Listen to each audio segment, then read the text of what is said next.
like that? Yep. The t-shirt. Mm-hmm. All right, let's do this. 3, 2, 1. What's up, movie watchers, and welcome back to episode 6 of The Booter's Cut, your place for long-form, raw, and unedited discussions about a TV show or movie that we are passionate about this week. I'm Kevin Kane, that's Travis Moon. Come and join us on the edge of those seats. First off, if this is your first time here, welcome. We're glad you're joining us on this lovely movie discussion. Secondly, what exactly is this podcast and YouTube video? Booter's Cut was our concoction, our idea to have a safe place to talk about a TV show or a movie. Each week, we take a show or a movie and we have a discussion on it. Plot, visuals, cinematography, leaps in logic, weird tangents, anything and everything in between. For an hour or more, probably more, these idiots will talk your ears off until we've exhausted your mind holes about the movie or show of that week. This week is my pick. It was going to happen. No, there's no way I wasn't going to let it not happen. We're going to talk about Captain Marvel. But before we get started, let's get a little housekeeping out of the way. Where can you watch us? The show is part of the Movie Review YouTube channel. Also, you can find us in podcast form at various podcast services out there, including Apple Podcasts and Spotify. As always, all the links to all those things will be in the description. Also, shout out to Dan and the crew at Crowd & Town Creative for our awesome intro and outro music. You can find them for your creative needs at www.crowdandtown.com. Lastly, due to unforeseen technical issues, this episode's technically a week late, so our apologies. But that just means that we can toast you for Happy St. Paddy's Day. Drinking some Irish whiskey right there, just for the occasion. So Happy St. Paddy's Day. Just Captain bourbon. I forgive you.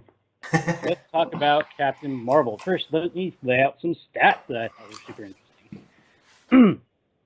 Opening weekend, a domestic debut of 153 million, second only to Avengers Infinity War, which was super impressive to me. I don't know how you felt about that number, Travis, but I wasn't expecting that kind of churn out for the U.S. domestic box office. I totally would.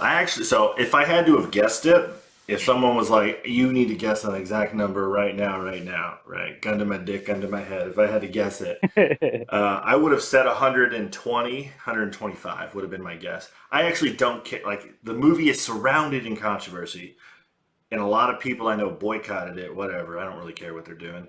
But ultimately, you create hype for anything, whether it's good hype or bad hype. You're going to drive traffic. It just doesn't, this is how it works. So I expected a box office weekend for a Marvel movie. Come on, what are you going to expect? Anything less than 100 million would have been absolutely atrocious. I agreed. But I want to give credit where credit's due for Captain Marvel is that for most solo movies, the bar she set is really high. As far as introduction solo MCU movies, it is very high. It outperformed all of those.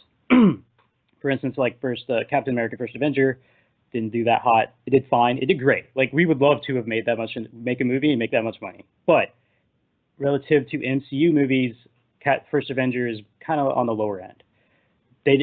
Captain movies didn't start selling really well until Winter Soldier and then Civil War, where they started making bank. Yeah, those are way later, though. That's so early in the timeline, you can't really compare them, in my opinion. Right. But generally, a solo movie doesn't do as well as a movie where everyone's together. Makes sense. So I'm super impressed that it made that much money. That was the stat for the opening weekend. I have this page untouched, so I'm going to refresh it because it's probably been updated Yep, there it is. 760 million worldwide as of 2 weeks. So that it's doing fine. It's probably going to break $1 billion, which is also really impressive for a solo movie. I think Iron Man 3 was the only solo movie to break $1 billion, and Black Panther, those two. But anyways, super impressive. I watched it twice, was thinking about watching it a third time, but I got into the Division 2 this weekend, so that canceled this one. So if you're going to share some positive notes, are you going to share some negative ones? Are you going to be objective? There are some negative stats about the movie. So first off, I'm going to give my spoiler-free impressions and then my recommendation if you should go watch this movie. I thought this was a great movie. I had high bar of expectations, and I felt this met those expectations. I definitely didn't leave the movie theater disappointed. I was hyped, and You could say maybe it was because of that mid credits scene that got me so hyped. Right? There's no way I'm not leaving that theater hyped, and you know me. Like, there's no way. So that being said, I thought it was a good movie. I again, my review scale once it is available, I'm gonna put it on my shelf. But again, I'm a huge MCU fan, so that should be unsurprising to anyone. Uh, I thought it was a great introduction to this character, especially kind of learning of that character through websites and a few comic go backs for articles because I haven't read any of her comics personally, but I've read about them. I thought he did her justice. I thought this was a fun movie, and I really enjoyed it. So my recommendation would be, if you just want a fun sci-fi action movie, I think you can enjoy this. If you are an MCU fan, I feel like you're already going to watch it, but if you're hesitant, I think don't be worried. You'll enjoy your time. So that's kind of my thoughts before we start going into some negatives. So go ahead, Travis. What did you think? Um, I mean, I thought the movie was like fine. Like, I don't have anything to praise about it. I don't really have anything to like, you know, hit it on the head with a hammer with. Um, I mean, like, it was a little boring to me, and let's see what else. I think most of my personal opinion about the movie really has nothing to do with that it's a Marvel movie. It really has nothing to do with Brie Larson or whether or not there's all the controversy surrounding it. I feel like as the technical aspects of the film, as a technical movie, there's lots of plot holes in it that aren't explained. That maybe get explained later, and if that's the case, then that's actually a good thing. Maybe they'll fill some of those holes. Because ultimately, after like movie two, movie three, or whatever comes out, and after the Avengers End Game comes out, you can't look at a story, in my opinion, in just one movie. You're going to have to measure the story across the whole story, right? And this is not just one story that we told. We're starting a story, and we're going to tell a much longer story, and eventually, we're going to have to look at the whole picture of the story. But in this one movie, there's some plot holes in it. I felt like personally, I did not expect that in this movie. It was, when I normally go to like a Marvel movie or an MCU movie or even a DC movie, the movies feel so much heavier. They're so much like, they feel, you know, something devastating is always going on in, like all the Avengers or whatever. And so the movies feel really heavy. And this movie was very light. Like Nick Fury was not Nick Fury, right? He was a much chipper, kind of a, yeah, cool. It's like, oh, look, kitty, kitty, kitty, kind of, it's not the Nick Fury I'm used to. He's extremely heavy, even in like the new Spider-Man trailer, you He's know? well, he's seen some shit since then. Right, exactly. You know what I mean? But he's It's like, so cool to see him younger. right, yeah. But it's definitely interesting, But it's just like, I guess maybe I expected uh, something with a lot heavier, something with a lot more weight, and this was more like a something that I guess I don't think they were trying to make it funny necessarily, but I guess it just the way they wrote it, it just wasn't. Ultimately, it wasn't that heavy of a movie. The things that seemed to be like a big deal in the beginning, they honestly didn't pan out, and this is kind of why I point to some of the plot holes. And ultimately, like at the end of the movie, you're like, okay, like not really a whole lot happened, in my personal opinion. Um, I'm not going to say don't go watch it. I actually think you should go watch it. I think if you want to keep up with the MCU, which I don't do, in all fairness to movie watchers out there, I am not dedicated like Kevin is. I did not read the comics. I do not read the comics. And I actually have not seen all the MCU movies.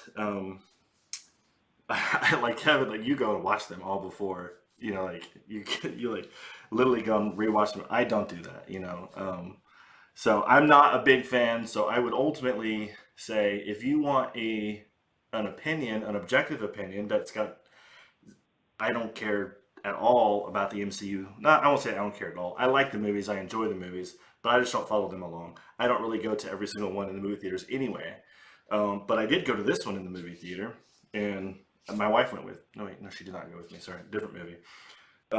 So I do think you should go see it if you care about the MCU, because even if if you're out there boycotting it, I think you're stupid. First of all, sorry if that's you, movie watcher.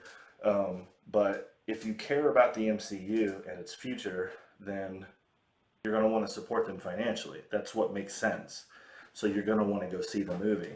If you disagree with it, then you're welcome to make your opinion known. I do think that, the avenues at which movie watchers let their opinions be known need to go untouched, and they need to back off and let them say what they want to say. But you need to go watch it before you start saying something that you don't know if you haven't seen it. So I got a little heavy right there, but I do think you should watch the movie. I personally don't think it was heavier a than the good movie movie. went. I know. So I personally don't think it was a good movie, and just on a technical basis. You don't think it was a good film, right? Those two terms I made up. A film. Yeah, yeah, agreed. I like separate, just because it makes everything Right. easier. Yeah, like I will say this, like I just watched, Steph and I went and watched 5 Feet Apart. Okay. That is a film. A film. That is a freaking movie. This to me, was like okay, the way I pictured when I left the theater, I was like, it was kind of like a B-rated horror movie, where if I don't think you and I ever did that, but Colton and I, we used to go to like Blockbuster when there was a Blockbuster, and we would rent these really crappy horror movies and watch them, and they're terrible, right? But they're funny, and you laugh at them because you laugh at how bad they are. This sort of kind of reminded me of that. It was like, not that it was that bad. It certainly is not as bad as a B-rated movie by any means. But it just reminded me of like, I expected something that was like big and magnificent and like powerful, and you know what I mean. And I just was kind of, oh, it's just a movie to me. So, and there are a couple of negative. Are you going to go into negative statistics? You gave positive ones.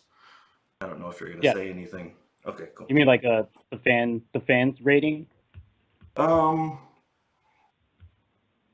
Yeah, like I know, I don't care about the want to see, not want to see stuff. I mean, I don't think they should have taken it down, but that's over with, done with. Who cares?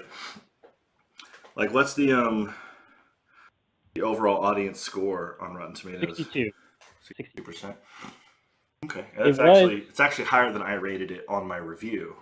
Which, if you've seen the review, if you haven't seen the review, click the link right here. By the way, go ahead. Yeah. It's and that's bringing in the topic of the controversy for the movie. The minute they allowed fan reviews to go live under, I think it was like 12 hours, 58,000 or so reviews have been posted, which is more than the entirety of Infinity War's run.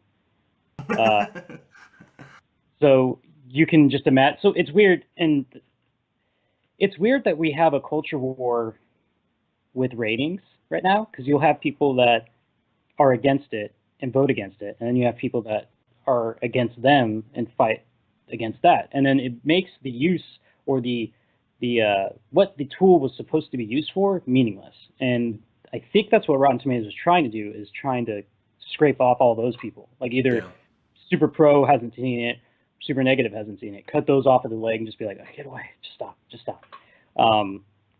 Currently, though, it's still at that 73,000 user votes, which is more than any other MCU movie. So you already, what you're saying, the hype brought everyone to watch it or have an opinion on it. And it's a little frustrating. I've heard stories, there are bots from both sides. Yeah. There are bots giving it bad reviews. There are bots giving it great reviews.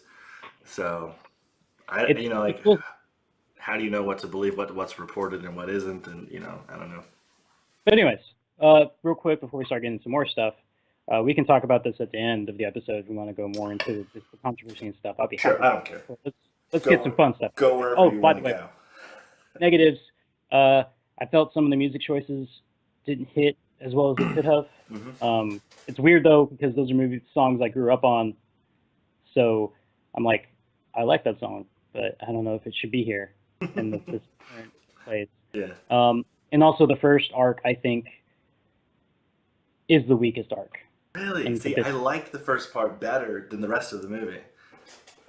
I don't know. It doesn't matter. It doesn't. Like, everyone gets their opinion. So anyway, so spoilers. We're gonna start going into spoilers. So first off, I guess we can just go. I kind of told you before we got this started, it was probably going to be more macroscopic. Like for instance, Brie Larson, I thought she did great. She was given it's that trope, and it's the same thing we talked with Alita. You're given a character who's lost her past, and she's trying to find herself. With Alita being in kind of in its own little tiny universe, if you will, her discovering herself is very good. It's a very good tool for something that a lot of people are unfamiliar with. But this is the MCU. We know what we're getting. We know this is a hero story. To start off with Amnesia, I think is kind of what bogged it down. And I think right when she got her memory back, when we have that great scene with her and Rambeau, her best friend, is really where it started to kick off. When you finally got to see her be herself. And that's kind of why I'm saying, it's not that I hated the first arc. I just think of the arcs, it is the weakest. I thought Brie did great. Samuel Jackson, awesome. Like, he definitely brought his chops with their dynamic, which I don't know why I wasn't fully expecting them to be that buddy-buddy the entire time, even from the trailers, but it was so nice to see. And the relationship with her and her best friend, I think it's Maria Rambeau. Jude Law was being Jude Law. He didn't get too much time to do too much, but he's still awesome. And he looks jacked. Like, it might be just the costume, but he was looking big in this movie. I think he's in good shape. He probably is, yeah. Who else acting-wise? It was nice to see Agent Coulson back to life, even though I watch Agents of S.H.I.E.L.D., so he's been back to life for a long time now. And it's good to see him back.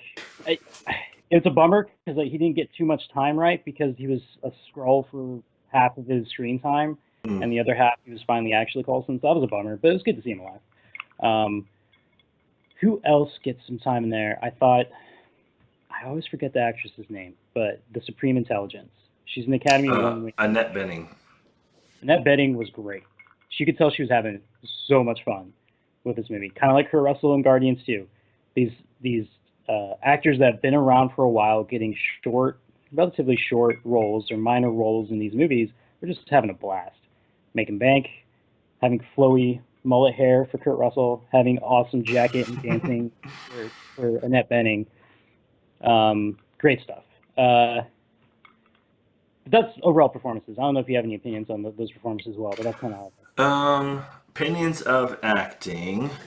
So I honestly think I don't think anyone did terrible.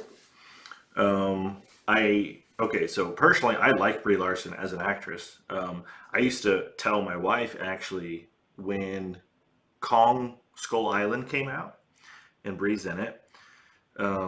Before it came out, Steph and I both wanted to go see it, and I was actually telling Stephanie that there was a time early in Brie's career where she was considered to be, she was expected to be a really big name in Hollywood. Like, her acting skills, her talent is actually really high. And if you watch her other movies, I actually think she's a really talented actress. So in my review, if you go watch it, I honestly think she was given bad direction. I don't actually think that. Now, it's possible. We've seen like actors and actresses go through movies and get stagnant and get worse. And then, like Ashton Kutcher's a good example. Jennifer Lawrence is a good example. We've seen them go through so many movies and be like, you're actually not that good of an actor. And then they'll come back in a movie and you're like, wait a minute, you actually are a really good actor. And for me, this is like the movie for Brie where it's like, I don't think she lacks talent by any means. I like most of her movies that she's in, even like The Gambler. She's in The Gambler. I liked her in that movie too. I think she got bad direction. Yeah, well, okay, well, awards don't mean much anymore these days, but so that's something to be like. Right. Yeah, it's something to take into consideration for sure. You can't. Not anyone can just win the Academy Award. But yeah, I feel like she was just given bad direction. So the number one issue I had with her acting specifically was that I couldn't tell if the movie was trying to be funny. Like there were some moments where she was like really lighthearted and it was kind of funny what she said, but it's kind of like maybe that should have been a serious scene, or maybe there should have been. Okay, so like my favorite scene is like when Maria Rambeau walks up to her and Hmm. she's like, "I know who you are. You know, Yeah. I've known who you've been this whole time. This is the person that you are." Like in that moment, I'm like, okay, Maria Rambeau is the greatest actor in this entire movie. You know, her part, I felt like she was underutilized. I felt like everyone was underutilized in the movie. I felt like many people should have, I would have liked to have seen them go through ups and downs, each one of them. I would have liked to have seen them, you know, in good and bad situations to see their facial expressions and to see their performances and to see how that character deals with that situation. I just felt like Brie was given bad direction in the sense that no matter what the situation she was in, she was always the same character. Not that that's bad. Not that means that she doesn't have talent. This is why I think it's bad directing. I think the direction she was given was you never change from this person. You know what I mean? It didn't matter if she was with the superior intelligence or with if she was with Maria Rambeau, her best friend. It seemed like the same person to me, and that should have been okay. I will say this though: it should have been two separate. You should have gotten two separate Captain Marvels, right? When you're with superior intelligence, you should have one face on, one mask on, one persona.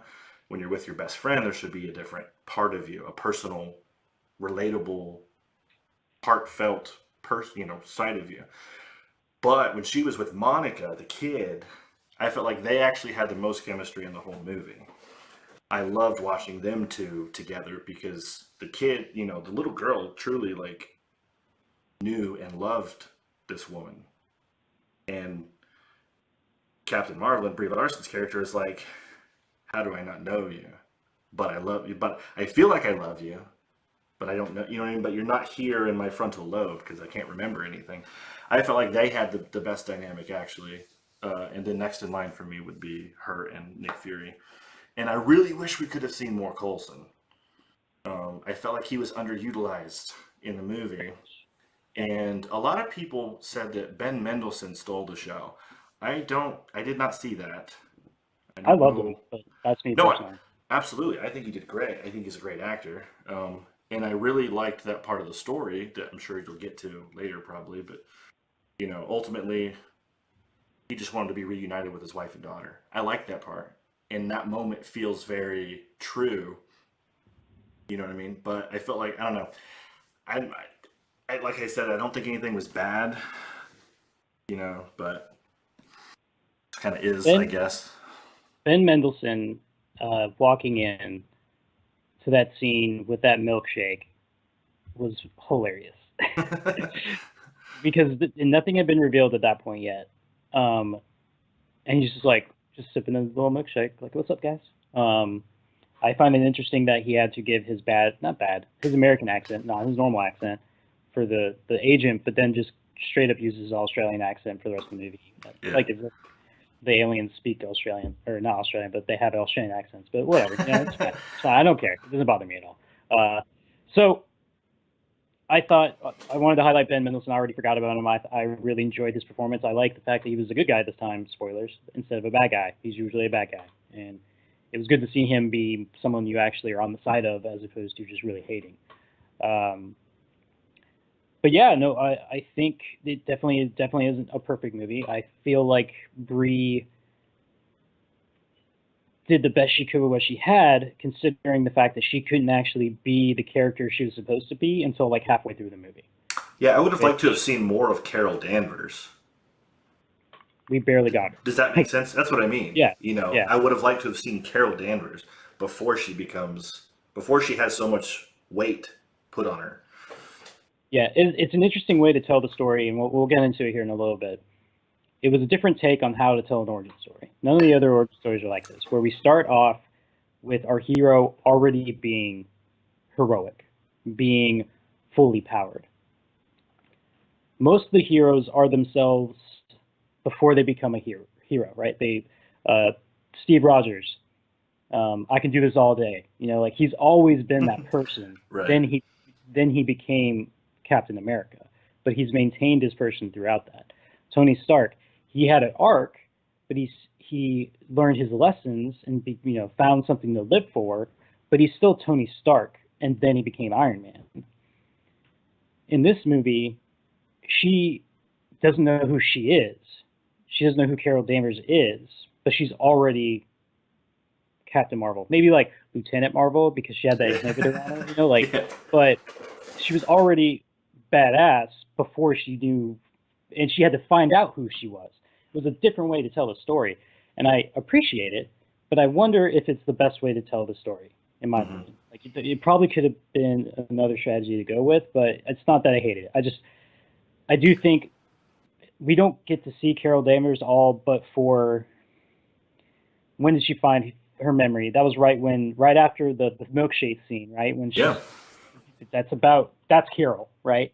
And we get a great scene with her and Maria Rambeau, like telling her, no, you're the most powerful person. Great scene, like all that stuff. Like that's about as much as we get of Carol. And then the movie ends, 30 minutes after that?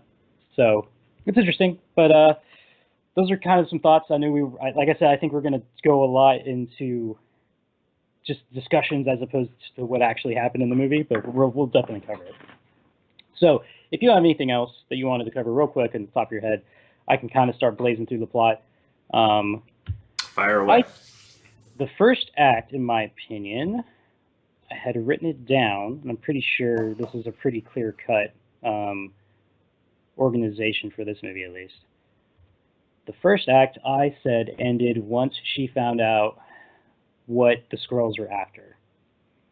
So essentially, right when she hits Blockbuster is when I think the first act ends. Do you agree with that? Once we figure out what's happening, they're going after the light speed drive. She's on Earth. That's her mission now, right? Yeah. That's the setup. Okay. Yeah. Ultimately, I guess what I would say is that there's a buffer zone in 1 and 2. Because you could also say that the second act doesn't start until when Ben Mendelsohn's character kind of is like, hey, by the way, we're not the enemy. That's what I thought the third arc You're the Kree's actually enemy. Well, yeah. Right. So if you look at what the setup, essentially, once she lands on Blockbuster, have they set anything up yet? What they know set that up? she knows that they're after she knows that she's on Earth. They're trying to find the doctor. Light, yeah, the that's light what she's done. or whatever. So she doesn't know that they're going at. No, she does at that point. She does know they're going after the Lightspeed engine. So that's kind of where I thought like the conflicts are starting now. So the setup's over. This is what we're going to move. To me, that's a buffer zone. So let's do it your way. That's fine. Okay. So anyways, we start the movie. Carol is having a dream. Sorry, Vers is having a dream. It's a big explosion. Some, who we know is Annette Bening is shooting someone, and then a green alien shoots her, and it's kind of over. It's like a PTSD nightmare, if you will. She can't sleep. She also likes to fight, so she goes to fight with Jude Law because she's like, I can't sleep, let's do this. And then we first start to introduce the theme of this movie, one big theme, that the only way you're going to be better or your best self is if you don't follow your emotions, if you block them. And I think the theme of this movie is that that's not true. Like, your emotions are what make you human, even though she doesn't know she's human. And that's what helps you make you who you are. You shouldn't close them out completely. It should be a balance of logic and emotion to become the best person you are. But real quick, we get from Jude Law's character, and I keep forgetting his name. There's all a bunch of alien names. Jan Rog, that she needs to control her emotions. She needs to control her powers to become the best version of who she is. But we later learn that this is actually holding her back. That's what he's trying to do. He's trying to control her. And it's a struggle for her because she's very much driven by her emotion. So it's essentially I need you to go against who you are to be the best person you are. And she's fighting it. She's still being who she is, but constantly trying to I got to kind of calm down. So we learn that she has powers. Apparently they gave them to her, and they can take them away. There's a threat they always throw out there. She has a little chip on there, insinuating that this is the chip that gave you powers because we're famous Kree scientists. But she still blasts them, which is hilarious because she's getting her ass kicked a bit. She's definitely holding her own, but Jan Rog, hand to hand, is better than her. So she blasts him with a photon blast across the way. And I guess it's like a 3-strike system up in the Kree world of Hala. Like you do it 3 times, you gotta go see the ultimate intelligence. That's what you gotta go do. So she's in trouble. She has to go. We learn real quick that the person, it's kind of like I can't even think of some of the movies that do this. It's a trope within science fiction that the higher intelligence being chooses a form which you can fathom and you respect. In this case, it's one you admire. So, but the supreme intelligence, real quick, in the movie and in the comics, is the collective of all Kree knowledge into one being. So anyone that's died that they deem, they make it seem in the movie that if you die in your Kree, you get thrown into this big pile of brains and you become part of the supreme intelligence. I think they're a little more picky in the comics. It's been a while since I looked this up, but it's just essentially the best of the best into this giant brain pool to create this intelligence that has become almost a deity in their society. In the comics, it's represented by like this big green head, and that's how it talks. They went another route, and I think it was probably for the better. It's a little bit much to just have this thing. Think like, do you remember Power Rangers? Remember, dude, it would have been kind of like that. Zordon? Yeah. Yeah, it would have been like Zordon, but not as flashy. It would have just been actual. But anyways, I think what they chose was a good compromise. Plus, we get to see Annette Bening do her thing. So she's not even being reprimanded during this whole time, but she's kind of like, we want you to be the warrior. We think you're ready. You need to control yourself. You need to control your emotions. AKA, we want to control you. Stop being crazy. Let us control you. And she goes on her first mission. From what I can gather is her first mission, or at least a big mission. We get the slow walk down off into the spaceship. We get introduced to the rest of the crew. Apparently, Kree can also be not blue and blue. I don't think it's that crazy, but just most of the time, especially the Agents of S.H.I.E.L.D., Kree have been blue. And they're a warrior race. And this is like their commandos. Space Force, I think might be the name of them. I forgot. They only mentioned it a couple times. They're on a mission. One of their agents is in trouble. You need to go get him before the Skrulls get him. We've learned here, Skrulls, Kree, hate each other. They've always hated each other. Apparently the Skrulls, they're shapeshifters. They can infiltrate, and they've been trying to destroy Kree culture. They're bad people, horrible things they do. Oh my God, we need to definitely stop them. So they go to save their buddy, but it's a trap. They're all, like, all the people of this planet who they're not supposed to hurt are all Skrulls. And that was a cool moment. Like, there's that moment Minerva is like sniping, and the buddy's like, oh, it's fine. They're all just refugees, which is true. And we learned later, yeah, they are all refugees. And then we see who she thought was her friend in the scope, and then we get a cool fight. So it introduced you it was a really cool moment to be like, this is what we're dealing with here. This is how Skrull powers work. It was great to just be like, no, they could fully mimic everything. Yeah. So you never know who you're talking to. So that all happens. Turns out it's a trap. We get a lot of awesome fighting, shooting, really cool sci-fi stuff. We'll blow past that because we can't describe it to you. Sorry, but just watch the movie. It's fun. But it's a trap. The person who was the Kree undercover agent was actually a Skrull, and they were there seemingly to get Vers, which is Brie Larson, by the way. I don't know if they make it clear. I watched it twice. I don't think they make it clear if that was their sole mission, was to get her, or they just wanted to get someone for information. And they happen to find out afterward that, oh, spoilers, holy crap, this is the one person we definitely needed. We lucked out. You know, like, the one person who knows exactly what we want. In my opinion, it's one of the huge plot holes. You know, essentially when you tell a story, you have to follow the rules that you set forth in the beginning. And when you get to the end, you're like, what were they really after? Yeah, we don't know. But we do mention it. He does mention it later. Ben Mendelsohn's character, like, once we knew who you were, that you were different from them, we knew that you could be cool, and we knew that you had the information we were looking for. Like, so it's not like they're inconsistent. They did jump, and then they were consistent with that jump. They didn't try and like backtrack. Which, if you're gonna make a jump, just keep going. Like, don't be like some background sentence later. Yeah, we knew it was you. You know, it was definitely you. But anyways, so we get this great scene. I think, even though I've criticized the first arc, of flashbacks into Carol's life. This is where we finally get to see Carol. We learn that she's an Air Force pilot. We learn that she's pretty cool. We see Marianne Lambeau. We see them hanging out. We see the apparent sexism in the Air Force back in the 90s. There's reasons why it's called a cockpit. Like, just I gross freaking stuff. hated Like, that. just all these emotions, and I guess the stuff that she's been through. We go through her life too with her dad, which is weird. Like, I mean, she does. They do say that she has a horrible relationship with her parents, and if her dad was gonna, like, if she's on a go kart crashes, and then he's like, "What the hell? Why are you here?" Not like, "Are you okay?" You know, like, cool. Get rid of those parents. Like, you know, like, that's. I agree with your decision to go away from your parents if that's how they act.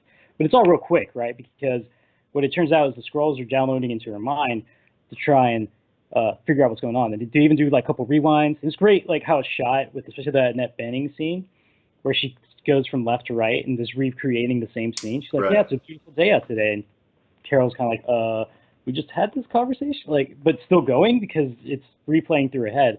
And we get a real introduction to the scrolls, and they're kind of goofy personalities, but it's real early. You still think they're horrible people, so maybe you don't notice it.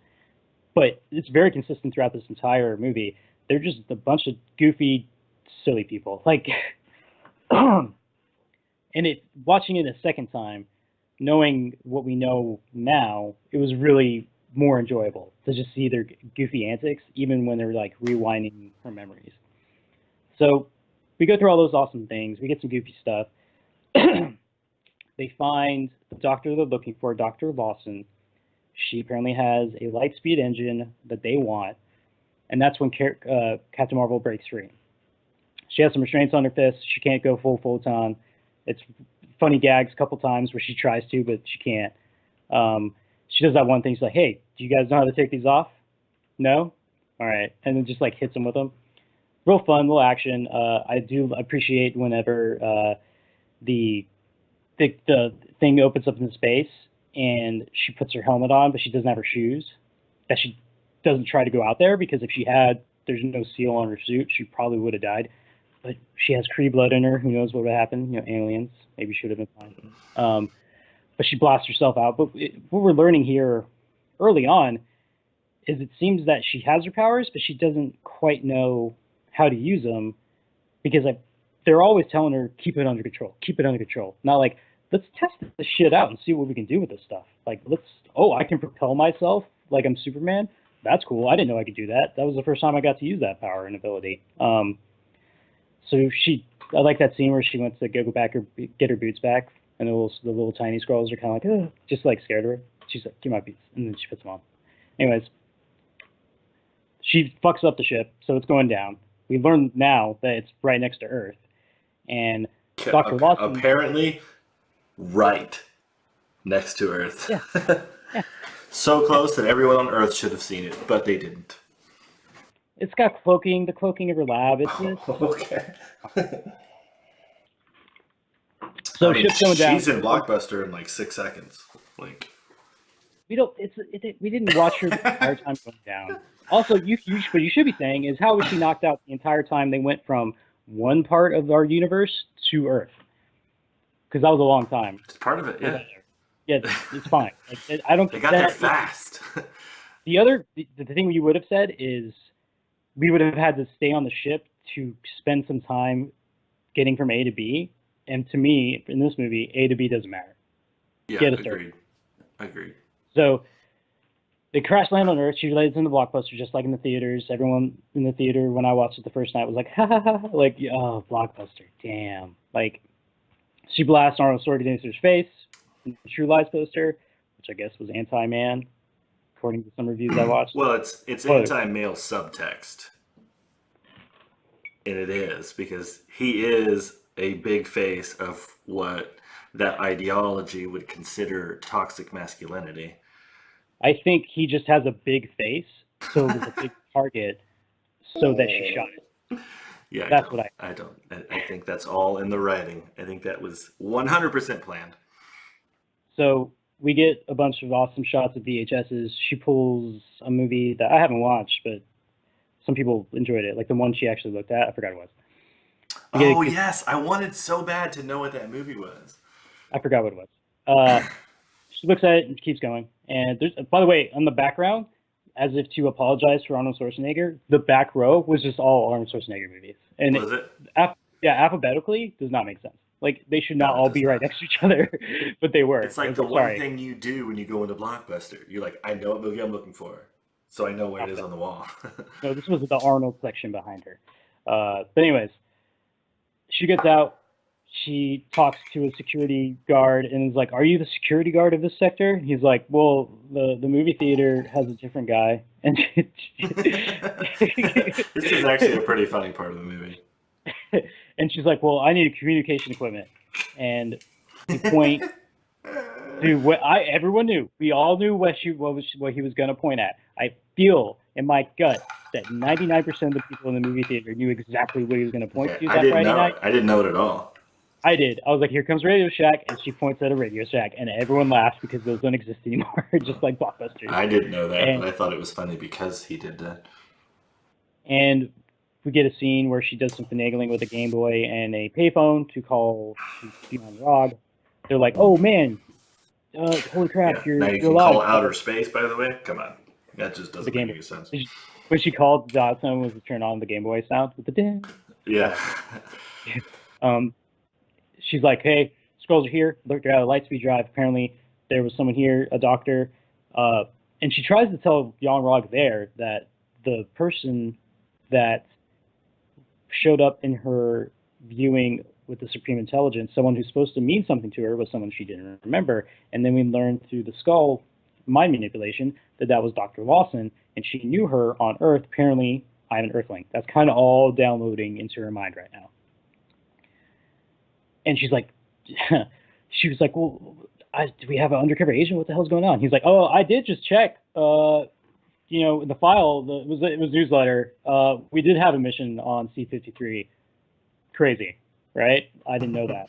Insane. Like, just really, just like, yeah, we totally looked that up. So that's the first like foreshadowing, maybe for you to know he's a bad guy. I Hmm. think, I think most people knew he was gonna be a bad guy. Maybe not the entire race being a bad guy, but at least him being a bad guy. Anyways, so this is the end of the first act. We have a setup of she's on Earth. She needs to find Dr. Lawson. She needs to find Pegasus. She needs to find this Lightspeed drive before the evil Skrull people do, because they can use that drive to enslave humanity. Essentially, is the setup of this movie. We get a great scene also where she Nick Fury and tries to arrest her, but it doesn't work, and a little back and forth.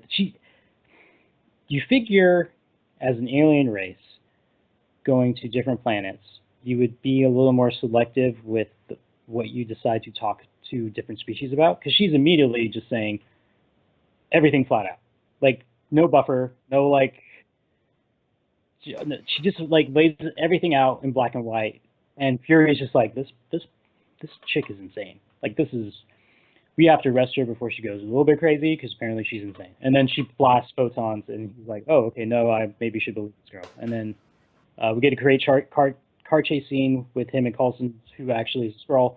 Uh, it felt 90s to me, like a 90s buddy cop car chase. I was Hmm. thinking Pulp Fiction. I was mainly because of Samuel.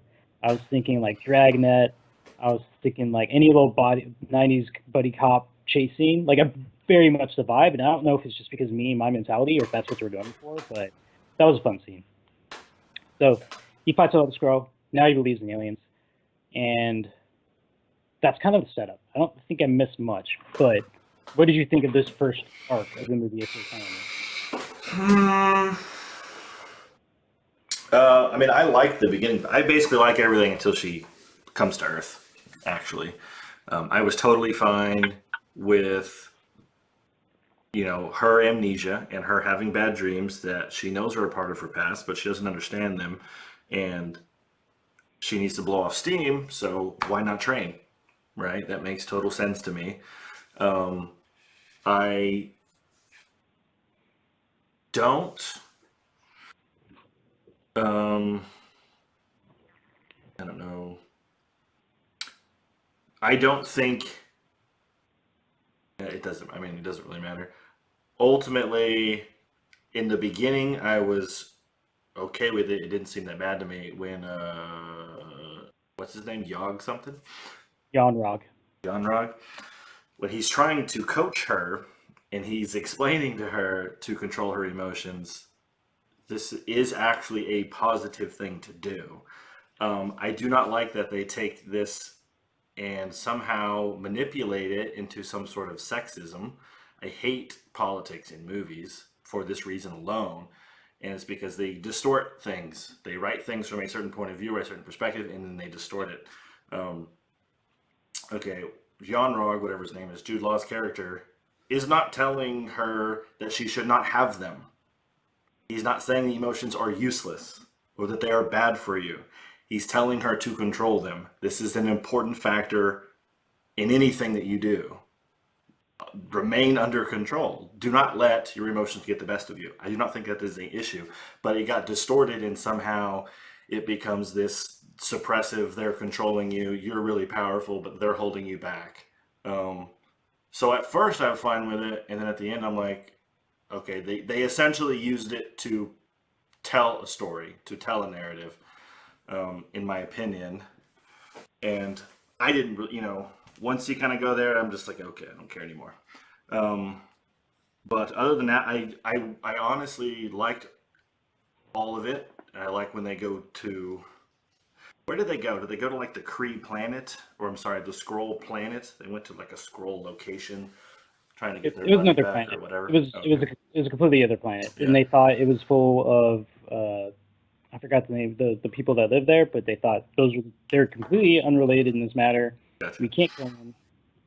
They're not part of this. What we're trying to do right now, we're trying to kill scrolls. Hmm. Leave them alone. Don't kill them, and that's why they Gotcha. didn't try to kill them for a large part of Yeah, it. and Because I feel like in that mission, I actually felt like it was the most serious part of the movie. Um, and I actually liked it because I don't know, for some reason I just felt like that had a lot of weight, carried a lot of weight. I felt like that mission was important. So essentially she doesn't know who she is, but she's also trying to earn her stripes and make, you know what I mean, like make her place, earn her place actually. Amongst what is it called, Star Force.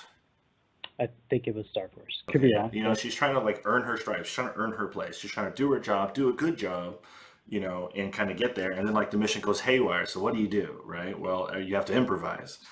I like all that part. That part's cool. I don't like the subcontext. And really, after she basically ends up on Earth, is when I start to have all these questions that don't get explained. And so there, at that point, is for me when the movie actually starts to get bad. So I liked everything in the first arc, though. disagree. This is where I really started getting into it. Um, I will say that the criticism you give towards the political ramifications, I didn't think of that at all. Like throughout this whole movie, I never thought about it. Yeah. I never brought it in. Well, I It didn't think didn't about take it in the away. movie. It just wasn't until the end of it, and I'm reflecting on it, and I'm like, Even then, a lot of even subtext now, here. this is the first. This is the first time I'm like even considering that being a possibility.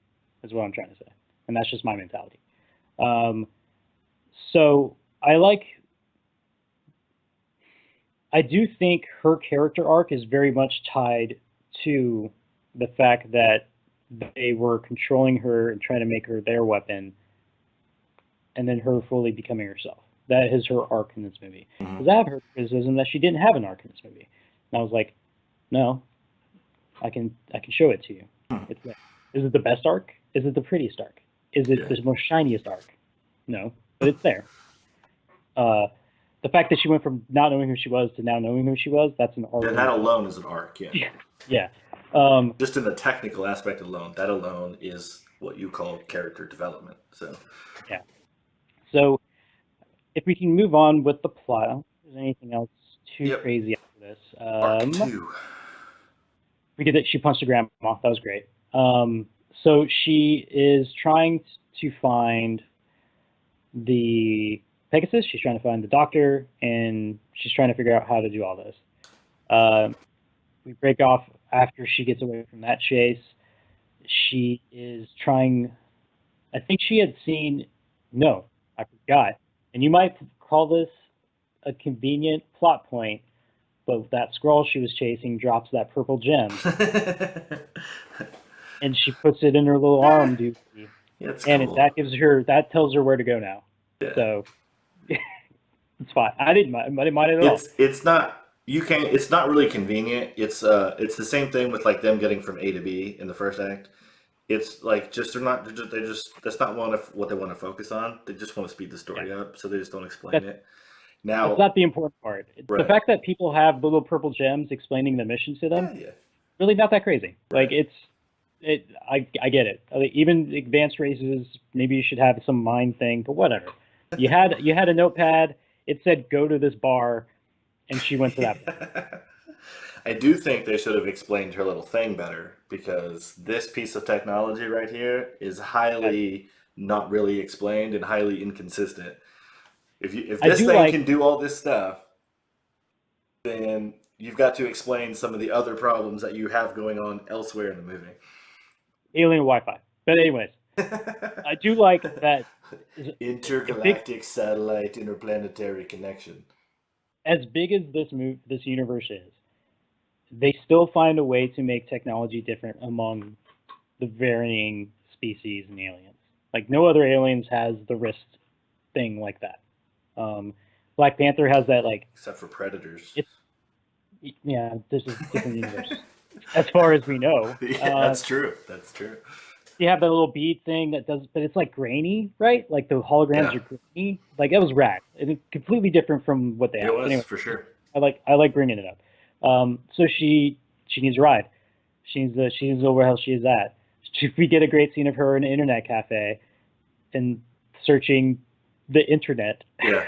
like and the dial-up modem and getting disconnected. Like, and I felt like Uh, everyone in the theater was just like, "We've been there. yeah. You young person, you don't even know what that's about." Right there with you, You jerk. sister. Wait till you drop the connection in the middle of doing something and then have to Exactly. reconnect. So she needs to go to this bar. I forgot where the bar was. Was it in California? It doesn't matter. Shady bar, not shady. Pretty hole in the wall. She figures this is the best place she needs to go to figure out what's going on, where the base is. She knew she was there. She kind of slowly accepts that she's an Earthling and that she was the Air Force pilot, and she hung out at this bar and she worked for that doctor. So this is probably a good place to go, right? She doesn't fully admit the fact that she was Air Force pilot until kind of later, like verbally, like I'm. It's almost like she didn't trust the memories she was seeing Yeah, and makes took sense. pictures. So we get a great scene, and the only reason I bring it up, and I'm sure you probably didn't like the scene, but I want to bring some context into this interesting context. So she's reading her map, minding her business, doing a bike pulls up, and starts hitting on her. Oh yeah. That's not really hitting on her, but I don't know actually what that was, but He's totally an asshole, he'd be a and I'm glad his douchebag for bike got, sure. yeah, I'm glad his bike got stolen. I just like I I like the scene where she like flips it down, looks at him, just like, and then flips it back up. Right. But she does this thing where he says, "Why don't you give me a smile?" And she just ignores him, and she's like, "Oh, freak!" Like as if doing that in a normal social situation and her not liking it is makes her a freak. It's like, no, you're just an asshole. But he leaves. The reason I bring it up is there was a bit of a internet controversy. Um, Whenever the posters and the trailers came out for Captain Marvel initially, Yeah. there was a large enough chunk of the internet saying, "Why isn't she smiling?" Hmm. in the trailers and in the pictures. And Brie had a great response, and I'm not sure if she made this or if someone else made this, but she retweeted this image of every movie poster in the MCU with all the heroes smiling, and it is haunting. Hmm. It is scary. Can you imagine Captain America like his shield and just like all like just Yeah. smile? It was a great retort. I'm like, and they had asked her in an interview, "Did you write that in after the controversy?" And she was like, "No, we shot that way before that happened." And she was like, "It's just a normal condition sometimes for women that have to deal with this stuff." And I was like, because I read that before I watched the movie, I watched the scene, I was like, yeah, people can be jerks sometimes. And I'm glad his bike got stolen. Anyways, we can keep moving on. She drives on her bike. She gets her grunge look right. She gets the Nine Inch Nails t-shirt. She gets the leather jacket. She gets the flannel tied around the waist like a champion, and drives to this bar. She gets to the bar. She sees some images of Air Force. She sees that on the plane there's the Pegasus symbol, which is what she's trying to trail. She asks the poor bartender, "What do you know?" Like as if he was going to be like, "Oh, I know everything. I'm a bartender. People tell me everything, especially top secret stuff. Let me tell you this story." Yeah. But anyways, turns out Nick Fury went to find her. I glossed over a scene. The only reason I bring it up is because it's really hilarious. Is the scroll that Nick Fury killed? They're dissecting. This is the first time anyone's seen an alien. They're really tripping out. Ben Mendelsohn's introduced as the director of S.H.I.E.L.D. at that point in time. She's like, go after her, but don't tell anyone. Just you go after her. It turns out Ben Mendelsohn's actually a Skrull, and he's saying goodbye to his friend. Oh my God, ramifications. But there's that scene where they lift up the sheet to stare at the alien's dick. Oh yeah, yeah. They're both kind of like, they both are like, they look at each other, and I just appreciated it. I was like, I would contend that I thought this movie was a lot funnier than a lot of people did.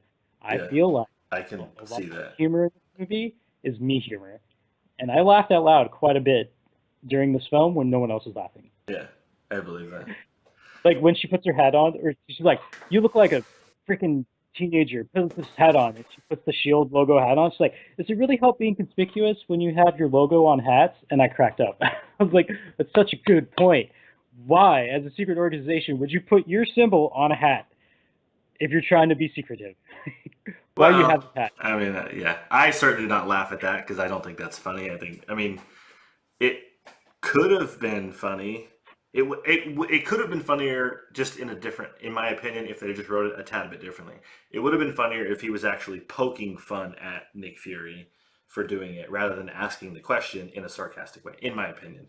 But it reminded me of like Johnny Depp in that one of the Desperado movies, one of the Desperado sequels, where he walks around with FBI on his shirt. Yeah, he's the FBI agent. It was funny, but in my opinion, it was funny because they didn't bring any attention to it. It was just like a thing that existed. I will say that you might be right, but this humor is right up my alley, and I enjoyed it. Yeah. So she gets there. Nick Fury's there.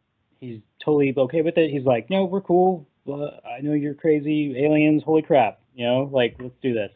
We get a great scene where she's trying to test to see if he's a Skrull because apparently Skrulls can only download recent memories. So she starts asking all those questions. We get the most background on Nick Fury we've gotten in 20 movies. Born in Alabama, went straight to the Army. I think it was Army. Went straight to military. Did a bunch of tours. And she's like, "Well, I need something more. Tell me something no one else would know. It's a small detail." And he's like, "If toast is cut diagonally, I can't eat it." And then you just get the smirk out of her. And he's like, "You didn't need to know that, did you?" And she's like, "No, but I enjoyed it." That part was funny. I cracked up. This was great.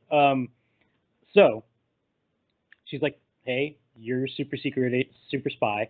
You probably have clearance. Let's go to Pegasus." He's like, "You're right. I do. Let's go do this." So we get a scene where he's signing into the secret base. Real quick, I want to bring it up. I didn't notice it until after the movie. This Pegasus location is where the Avengers stored the Tesseract. If you remember way back when the Avengers came out, where Loki pops in and they're doing all those testing, that is this facility. It's the same facility. That was cool. Anyways, they get there. He tells her name. The key point of this is that apparently only people refer to Nick Fury as Fury. His mom calls him Fury. His mom is named Fury. If they have kids, they're going to be named Fury. He's just really adamant about this.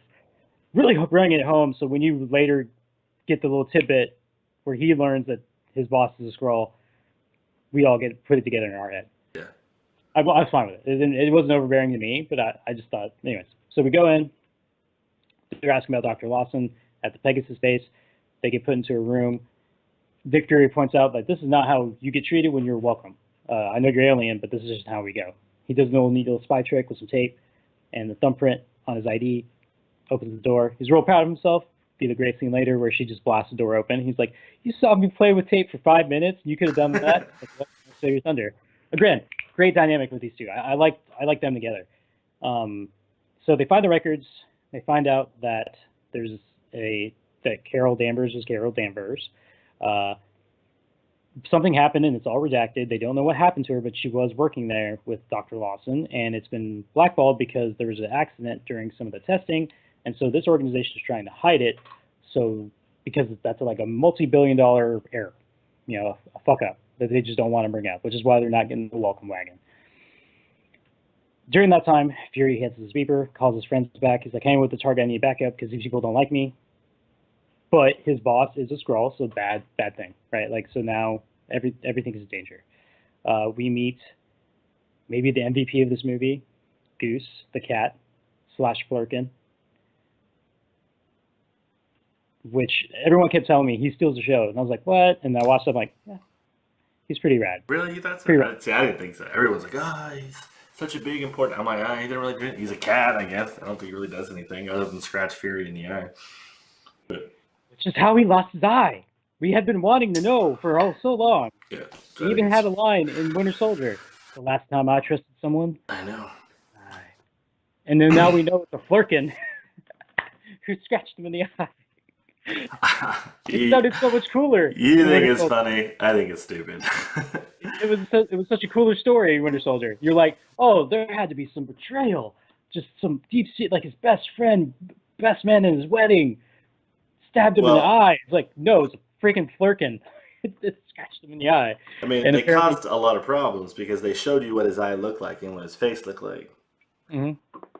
Okay, well, Kitty Scratch didn't come anywhere near to what it looks like now. Right. Something else happened. Probably with the aliens, the blood, who knows, right? Like even Ben Mendelsohn was like, that's the problem. Scratch, I'm fine. And Ben Mendelsohn's like, no, you're not. You're not fine. Right. That's a Flurkin, dude. I tried to tell you. Anyway, I'm tangenting in this movie. Yeah. So we learn here, Fury learns here, that his boss is a Skrull because he calls him Nicholas, of all things. Of all the things you were going to call Nicholas Fury. Nicholas. Thank you, Nicholas. Yeah, you call him Nicholas. Thank you, Nicholas. And he's just like, hold on one sec, Kev. You have and frozen. He already knows. So. Yeah, hold on. You're frozen for some reason. I'm here. Don't mess up. This will be an edit, probably. Edit it out.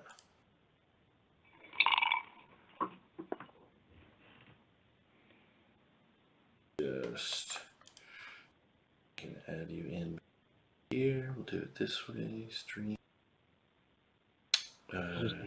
Add K-Dubs back in. There you are. Did you just give away my nickname to the world? You sounded like you said that 5 times, so don't do that. Here we go. Gotta make you a little bit bigger.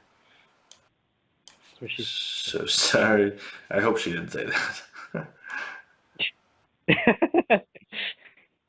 We're leaving this in. All right, we are back to normal. Go right ahead. So Fury finds out Mendelsohn is a Skrull. Okay, I'm so sorry, Kevin. Something happened in your frozen. Apologizes to Carol. They hop into a jet, Quinjet. Still with me? I am, yes. I just don't know why it's acting like that. But yes, continue. Okay. Hop into Quinjet. He's like, hey, do you know how to fly? She's like, I think so. And he's like, no, it's a yes or no. And then she flies away. Because she was a pilot, right? Like, it's all muscle memory. Who knows? They fly. They learn the next place they need to go check was the one person who knew her and knew what happened, Maria Rambeau, who's the person who gave an interview once the crash happened. She was the only person who knows, even though it was all redacted. Essentially just all black, right? Just perfect government. Just like, we're just going to black. Why don't we just a government cover-up. It was like the thuds and the ofs are the only thing of this report that have not been redacted. Whatever. So we get to go down to Nolans, Louisiana. I don't think it's New Orleans, but I like saying Nolans. We get to go to Louisiana. We get probably, in my opinion, the best acting, the best connections, the best chemistry of this movie is between Carol, Marie Rambeau, and her daughter. Sure. This is where we get into the meat of caring about who this person is. Because right now... Yeah, there's really nothing to care about, unfortunately. Right. There's really not much. I mean, you might like her. Like, I liked her personality. Mm-hmm. I dig her. I think we would have fun conversations. I think we would give each other shit all the time. I'm like, okay, I'm kind of on your side right now. But this is where we start getting to, like, the real meat and potatoes and the heart of this movie. Get that great scene where she just walks up and Marie Rambeau is just flabbergasted because her best friend, who's supposed to be dead for 6 years, we learn later is alive. Her daughter is innocent, complete, just like, oh my god, my aunt's alive. Like, oh, hey, what's up? I'm totally, not having the baggage of adults to just be speechless in a moment like that. Just pure utter joy. Great actress, great scene here. She pretty much just says, hey, don't remember anything. I'm not the person you remember. What can you tell me about what happened? So it turns out, back in the Air Force, women weren't allowed to be pilots. So they had the only chance they had at being anything. Well, they weren't allowed to be combat pilots. Yeah. And I'm pretty sure they're still not allowed to be combat pilots. Right. So the only chance they could ever do something cool was to do this test, more research-based flying for Dr. Larson, who's doing some crazy stuff. Turns out she's trying to develop a light-speed engine. I'm pretty sure she didn't lead with that, because that would have been pretty insane back then. A really fast engine, and it shines blue. But just check it out. So we get a great scene where Marie Rambeau clearly loves Carol, clearly had a lot of respect for the Dr. Larson character, making it more sense that whenever Supreme Intelligence takes over and presents her as Carol's person she admires, kind of, we're all getting like, okay, it's all starting to come together now, all these random things. She tells her, we have I think it was some of the flashbacks too, where there's a big line from Dr. Larson that we're trying to end wars, not start them or fight them. We're trying, and that's kind of the goal. And so there was a point in this, some point during this time where she said, oh, we need to do this, we need to get out of here. And we get a great kind of personality dump, if you will, of the reason why Carol went was if lives are on the line, then I'm going to fly. And she actually finishes the line for Marie Rambeau without actually letting her. She doesn't know all of this yet. She's learning it. So we kind of get some more character development of who Carol is. We're finally starting to get some Carol Danvers information. And so we get all this information. We don't know the whole story yet, but we're starting to kind of put it together that she was an Earthling. Something happened in this test. The memory she had in her PTSD nightmares was that test where the Skrulls try to kill her. That's kind of where we're at in this movie. But then in walks Ben Mendelsohn with a milkshake. Just like, what's up, guys? What are you guys doing? How's it going? And everyone's freaking out, and he's just drinking his milkshake. Nick Fury is talking, about to shoot him. Carol's about to go crazy. Marie Rambeau's like, what the hell's going on? And we see her daughter, who's going to go get her ketchup-stained jacket, Carol's ketchup-stained jacket, talking to her what looks like Maria Rambeau, because it's another Skrull. And so Ben's like, I know we started off on the wrong foot. Let's all calm down. I just want to talk. And she's like, I'm here as myself. No shadiness, no under the table business. I'm just here as myself. Well, you got a friend out there impersonating her mom. Fair point. But I knew you were going to kill me if that didn't happen. So let's all just get to the stable and have a big expedition jump. Seems like a good idea right now. Let's do this. So he has some information. He has a tape recording of the flight, like the recover from the black box, which was, Maria's like, they said that was blown up. And so this triggers the full memory in Carol Danvers of what happened. So what their goal was to get to her secret laboratory. We learn later. We don't she just gives her coordinates, but they're going in space. Then another ship attacks her. They go and have a dogfight. Carol's holding her own until she realizes that the ship can shoot backwards, which it's like, do we have ships that can do that now? It feels like it's a good idea. I don't know if we should develop this technology, but it seems like a pretty rad idea because apparently no one sees it coming. Like, so Carol gets shot. She lands. She pulls it out, right? They try to eject for whatever reason they can't. I don't think they ever explain why they couldn't eject, but manufacturing errors. This is a test plane. All of one have been made. Like, there's going to be some problems, and she pulls it out, right? She's like, I think they did. I don't know. I'm not a pilot, but I felt like the inter-cockpit scenes of this scene made me believe that this was a pilot, right, flying. I'm sure. I know for a fact that they had her fly with the Air Force pilots to try and make this believable. Anyways, it's crashing. She pulls it out. They land relatively safely. It's pretty messed up. That was a great edit. I don't know if you saw it. When it came from space and landed in the sand, and then the sand disperses and the ship's there, that was a great edit. Because it looked seamless to me. Like, I was like, there's about to be, I was expecting a cut to another angle to make up for that awkward in-between stage. Mm-hmm. But no, straight from CGI ship landing to explosion of the sand to the sand dispersing to the ship being there and her hopping out, it looked like all one take to me. Which either was impressive filmmaking or just impressive editing, or the combination. I appreciated it because I was fully expecting just to get another cut. Yeah. So but no, they did it. Anyway. Well, I mean, they have a really high budget, so. That's true. So she hops out. We get a great scene about Annette Bening. She's like, "Yeah, but how's my hair?" She's like, "You're bleeding blue." "Yeah, but how's my hair?" Again, my humor. And someone's coming to kill her. She's like, "Hey, I told you this was to save lives. I'm not from Earth. The drive, they can't get the drive. If they get the drive, it's going to be bad." And we get the same kind of recreation of her nightmare, but instead of Dr. Lawson's character pointing the gun at the Skrull, it's now we have Carol Danvers standing up. This is very different, very similar, but different. And in walks in, instead of a Skrull, Jude Law's character, Young Rog, pointing a gun at Carol. This is when everyone's starting to be like, oh, snap, what's going on? And Carol has a little bit of a standoff, a little back and forth. We can already see what their relationship is now based off this one conversation. Mm-hmm. And he's like, where's the drive, or like, where's the core? She's like, oh, you mean that core? And he's like, I don't care about that core. And she does probably the one thing that makes her heroic by definition, really. She knew that her friend, who got shot and killed, by the way, I missed that part. Jude Law totally killed Dr. Lawson.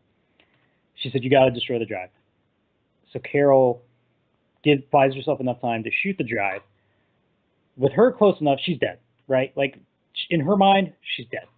She's doing this for the good of whatever. She believed in Dr. Lawson. She respected her. I'm going to sacrifice myself for what she believed in to make sure this asshole doesn't get this drive. And this is where we get the formation of our hero.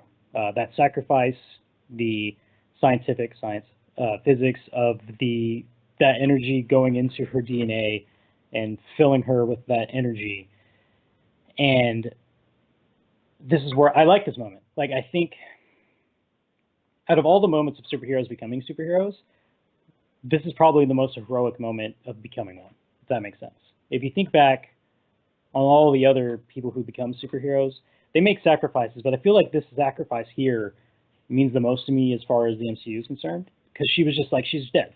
She assumes she's dead. And she gets her powers by making that ultimate sacrifice, which I appreciate.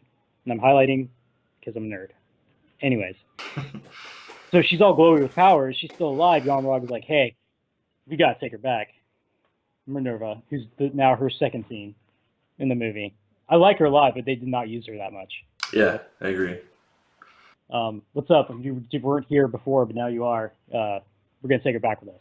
So, in my understanding, the implications of this, and I think I talked to you vaguely about this, was the memory that she has in her nightmares was implanted by the Kree to control her. Also, in my opinion, the implication as well is that the Kree have erased her memory in the efforts of controlling her as well. That's how I feel about it.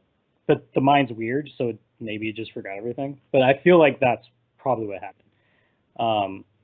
But after all this, we learned the Skrull wasn't the one who did this to her, and then we get a big exposition dump about the Skrulls actually just being refugees. They're actually not that bad. I've just been trying to get to the space drive so we can find a new home. That's all I'm about. And we learn the big twist in this movie right before Act 3 starts is the Kree aren't the bad guys. Or sorry, the Kree are the bad guys. The Skrulls aren't the bad guys. And I loved it. And I want to know what you thought about it before I go into it a little bit more. But no, I think it's a good twist. I did not see it coming because I didn't know, and I heard that the Skrulls are actually bad guys in the comics, so that this was a new, a new concept and a new idea. I'm totally fine with it. I thought it was a cool twist. I didn't see it coming in the beginning, so yeah, totally cool with that. I will say they're both bad. Really. Oh, okay. There's good and bad people on both sides, but relatively, the war is bad people versus bad people. So this was still a twist for me to appreciate with that baggage going in. Everybody's bad, actually. That's true. But the implications of this, and what I'm going to bring up is real quick, but not too much of a tangent, is that a large people would be excited about a Secret Wars movie. And I haven't read it, but I've read of it. I know of it. And that's where that storyline was a lot of heroes turned out to be Skrulls this entire time. So you can think, your gears start turning in your head of what hero currently would be a Skrull and how crazy that story would be. But with the implication of these people just wanting to find a new home, you imagine that storyline might not happen because they seem like relatively cool people. I will say that just because they're cool doesn't mean there's not really jerk Skrulls out there who would totally bring Secret Wars to life. Sure. I will also say that if you and me go watch this movie again, we bring a pitch counter with us. I do think there's one Skrull unaccounted for. Okay. I believe that. But who knows what that's going to turn into.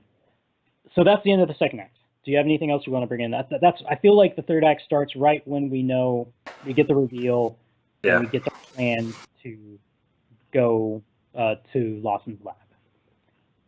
I don't have anything positive to say about the second act, other than that I liked learning about the twist, and I liked learning about Ben Mendelsohn's character. That's honestly the only things that I liked about it. That's cool. I got plenty I can like about it. Go for it. Give me some negatives if you want to. You got time. Well, it's okay. So just a lot of questions for me started to pop up that like the show doesn't explain.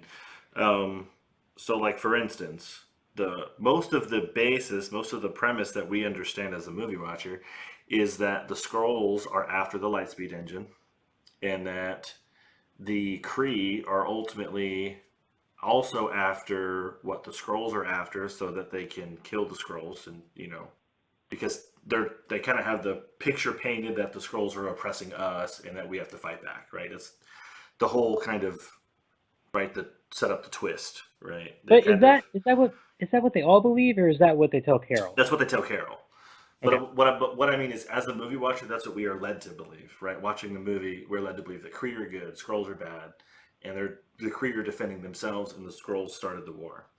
And then ultimately, nobody is after really anything. Everybody is after Carol Danvers this whole time, even though they don't really know it yet. They all know it somehow because the Kree were actually there in the beginning when Carol Danvers was created. Which also doesn't make sense, because if she was a human on Earth, why, how is it possible that, maybe we're going to find out that she's going to have some eternal, one of the Eternals, or maybe she's going to have some eternal bloodline, something like that going on. Because other than that, there's no explanation for how that explosion of the core, how she absorbed its energy. They give us nothing. I will say two things. The reason the Kree came back to Earth with an F was that their agent, Dr. Lawson, who we learned was Marvell, a sex change for that character in the comic books. Marvell was actually male. Um, Became, a Rogue agent and went pro Skrull because they seemed pretty cool. And they pretty much, maybe she didn't report back in enough, and they were like, hey man, she hasn't given us anything in like 50 years. Like let's go check in on her. Then they see a spaceship with her technology running off from Earth. They probably shoot it. They're Kree. I know enough about them from Agents of Shield and other various mediums that they're assholes. So it's like I'm totally cool at this point. Up until this point. The other point, technically, chronologically, this would be the first example of an Infinity Stone bestowing its powers onto a human. In our life, this has happened before with Wanda and Pietro in Avengers Age of Ultron. They were endowed with powers from the Infinity Stone in Loki's scepter to become really fast and really weird. Those are their powers. So it's not unheard of at this point. I will say. Did it happen through an explosion? We don't know the testing from a gunshot.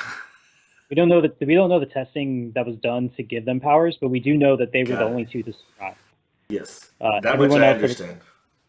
Everyone else was tested, trying to shove powers into them. They died, but these two lived. The twins. Mm-hmm.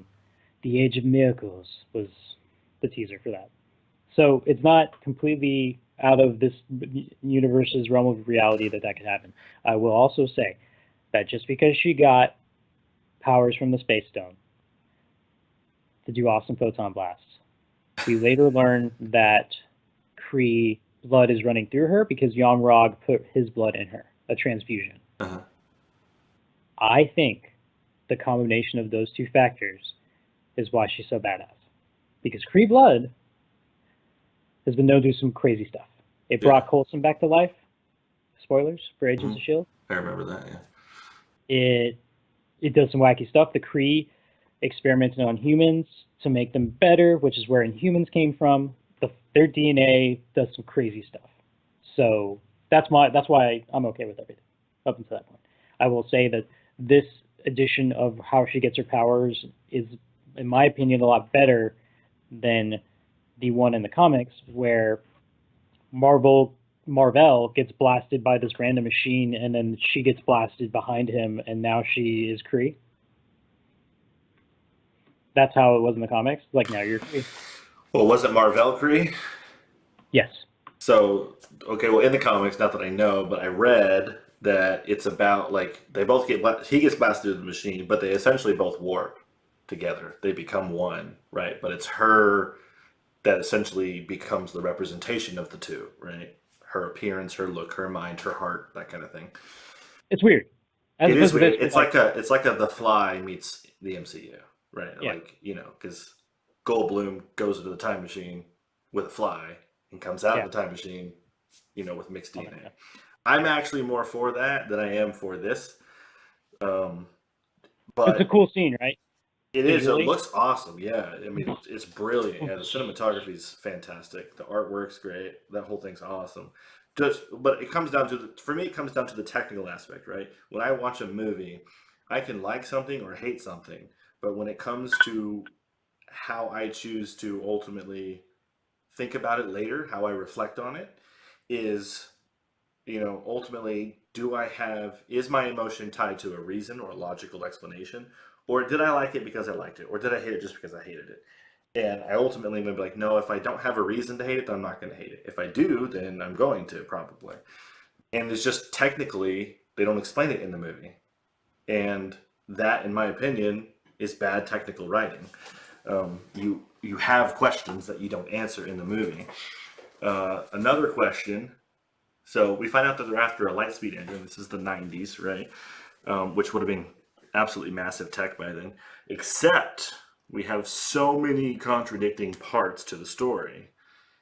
How have they been traveling all of this time in all of these places without moving the speed of light, and somehow it is still the same time? right? Ultimately, if Kree took her back to Kree land and trained Oh, her and brought her back up, and then she came back to Earth, not only would it have taken light years to get wherever she was going, but everyone on Earth dead and moved on. They're no longer they're no longer living people because everyone else actually still is a human and did not absorb your powers. So, all right. I'm about to put these on only for thematic reasons. okay, you're still not going to be able to explain it logically because the movie doesn't. So, first off, let me start with what the Space Stone is. The Space Stone is a way to teleport you across the universe, probably in no time at all. It's Mhm. a stupid. It's a stupid Infinity Stone with a power that's ridiculous, right? So they may call it a light speed engine, but it's probably just like the Space Stone's rad, but we don't know what it is because at that point, no one knows it's an Infinity Stone. They just know it's a cube and it teleports people. Right. So that's one thing. Two, the, we've already seen the technology they're currently using to travel quickly through space. It was in Guardians of the Galaxy 2. It was that weird honeycomb pattern Hmm. gate, kind of like in Yeah. Essentially, Space it's Cowboy. yeah. Essentially, it's Cowboys, just a yeah. ring, right? It literally It just just goes through the teleports gate. you from different parts of the space. But what we also know is that it's not 100% efficient because whenever Rocket Raccoon and Yondu need to go to save Peter Quill in Guardians of the Galaxy 2, Rocket's like, we're going straight there. And uh, Yondu's like, that's 50 jumps. We can't do 50 jumps. The max we're supposed to do is 3. And then that's when their face starts melting and they go Hmm. through like 50 gates and you see all this, and it's really bad news. So we see that technology used again in this movie, which I appreciated. I was like, that's cool. I already know what that is. You don't even tell me. I already know what you're using. Hmm. We also get a line which may not be enough to justify it for you, It's but definitely not. we get a line wherever Jan Rog is trying to get to C-53, aka Earth. Um, what's the closest gate we can get to jump? And the dude's like 23 hours away. Yeah. So this tech, as amazing as it is, Hmm. isn't what the Space Stone offers. And the fact that they call it a lightspeed engine just might be like you and me being dummies, Yeah, it's just and an adjective. that's a head thing we have in our head that's what we're going to describe it as. And we also the reason they're going after it, that what they tell us is that a way for them to get away from the Kree, because the Kree are big jerks and they always follow them, to get to another planet that they can live on their own. Hmm. That's kind of my retort of all of that, and I will take these off and put these away. Well, that's good because it does not explain how she somehow manages to have lived and traveled light years, mind you, light years. Okay, 1 light year would be more than enough for someone to live an entire lifetime on Earth. 1 light year. So, warping or no warping, 1 light year away is long enough for someone to live and die on Earth. Well, I don't even know if it's the speed of light at this point. I don't even know what happens, Well, what that's they're what I doing. mean. For the amount of time for light to travel 1 year is longer than someone's life on Earth. Um, and did I lose you completely?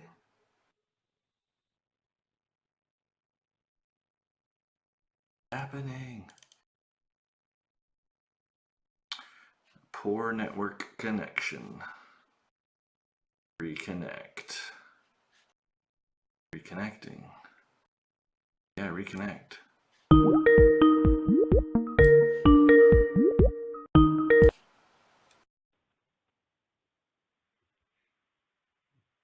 We're still recording, right? We are, yeah.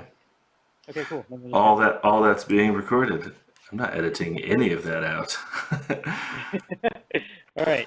So do we want to move on past the physics? Yeah, let's get because I could seriously sit here all day and ask questions. Because like again, like I'm not the biggest fan, and you and I have had this conversation previously. I think it was a couple months ago where I explained or I told you my position on like the comic book movies and essentially why is my CPU? Oh, that's why. Um, essentially, like in my opinion, the writing is not getting better.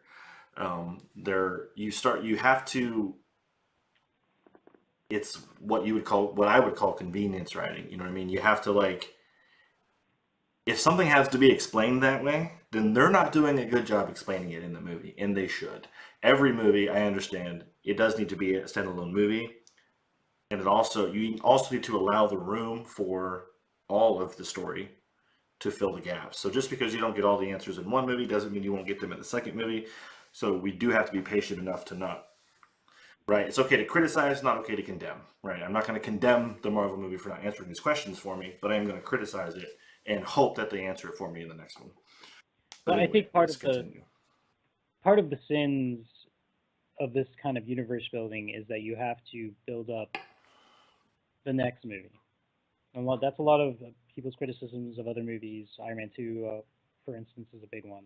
They forgot to be its own movie without setting up the next one. We see this in this movie that the big MacGuffin is the Tesseract, introduced in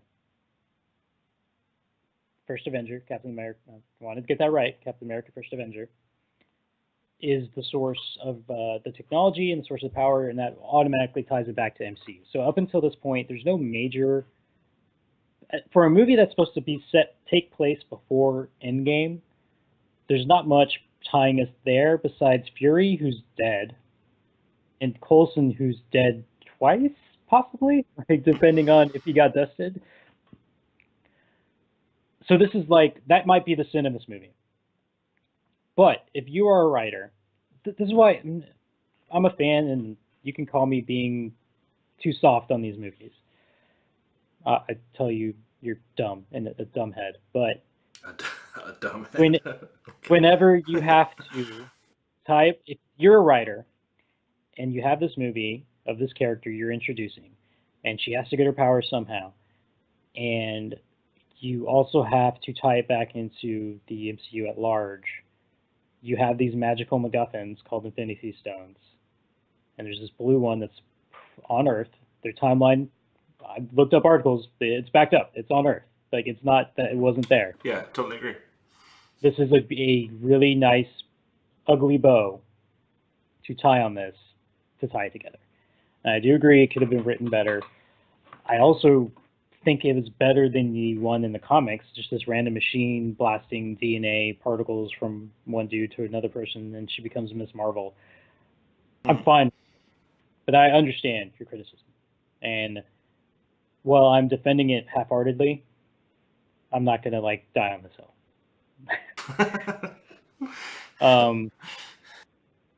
So, I love these tangents, but let's wrap it back up. Third act, we have... Yeah. Let me pause you right here for a sec. It's already 10:10 here, so I don't know if we can get through this next part in 20 minutes. But pregnant wife, man, she normally goes to bed like 9:30, and I asked her to stay up late already. If we don't have to, if we don't have anything to add afterwards, then I think I can do it. Okay. But that's if we don't. My only complaint about the movie really is that I have questions that don't get answered. Yep. So let's do this. Act 3. We have a plan. It turns out Skrulls are good. Kree are bad. We need to get to Dr. Lawson's lab. Turns out it's in space. The numbers that the Skrulls can decode, it's a spatial coordinates, not actual coordinates. And his science guy did not know that, and get a great scene where he's like, "What the hell? You're my science guy." Just a great little bit. I remember that. It's good stuff. So science guy, as dumb as he was in that moment, is able to repurpose a ship that's not supposed to go into space, and then makes it go into space. Yeah, so highly question that. Ups and downs in his science abilities. We get a great scene with Rambeau and her daughter. Daughter's like, "You're not giving me a good like that part. Live up to." Great part. Rambeau, like, because Carol's essentially like, "I need a partner." We missed the scene we love where Carol remembers who she is, but she doesn't really know who she is, but all her memories are back, and she's all confused. And then we get a great scene with Maria Lambeau. It's like, "You're one of the strongest people I know." Great scene. Go watch it. It's probably like the best emotional core of this movie is represented in that scene alone. And that gives Carol the kind of gumption to be the hero she ends up becoming. So we need a co-pilot to go to space. Turns out her lab's in space, and it's cloaked. It's been cloaked this entire time. Great technology, Kree. That battery lasted a long time, 6 years. Self-charging on its own juice. That's what happens. So they get into the ship, but people have been here. We thought it was going to be a research facility, no one in here. People over here. That's where we've learned that the reason Valrog, Ben Mendelsohn's character, Talos, rather. Talos, yes. Talos.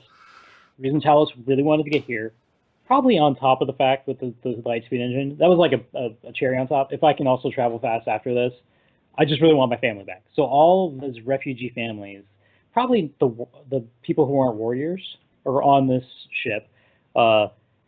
Marvell, aka Dr. Lawson, took it upon her to get her mission. Her mission was to get these people to safety because the Skrulls aren't that bad. Kree are assholes.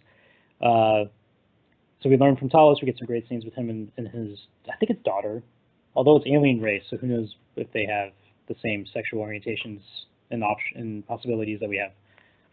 But great scene with them, great scene with his wife. And we're like, oh man, yeah. And then that's when we get a great scene with Carol. She's like, it's going to be my mission now to help you guys out. I've already decided that I'm going to get you to a good place. Rewind back, we miss a great scene where we get, I think it's Monica Rambeau, the daughter, choosing the color of her outfit. And we get the great purple, gold, and blue outfit, pound for pound. Probably the best outfit in the MCU. Yeah. That thing looks good. Yeah. Especially with the helmet mohawk. I love that look. And they showed it enough for me to be fine, because they're not going to do it all the time, right? They're not going to cover your main star's face the entire movie with a mohawk. Yeah. But just enough for me to appreciate it. I love the way it looks. I absolutely cannot stand in all of the MCU how their suits automatically do the face thing.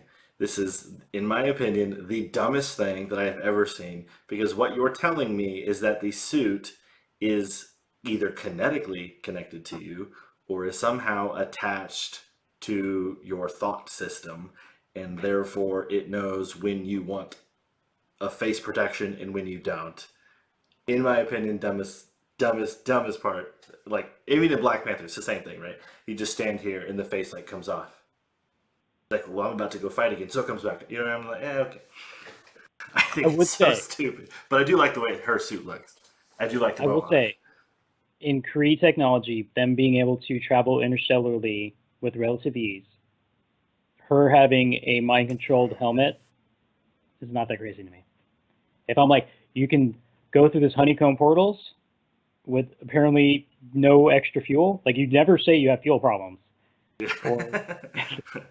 So the mask, not that big a deal to me. So anyways, that's just my opinion. So we're running through this. Get on the ship. We have a good reunion. Randomly, Star Force comes onto the ship. No one saw that coming. No one. There was no alert. They were like, "Hey, we're here, bitches. We're here. We're a bunch of refugees. We're assholes. We don't even care. We're gonna throw them all out into space. We're gonna throw you out into space. We're gonna hook Carol to the Wi-Fi connection to the Supreme Intelligence to get reprimanded. Bad guy plan initiated. Let's do this."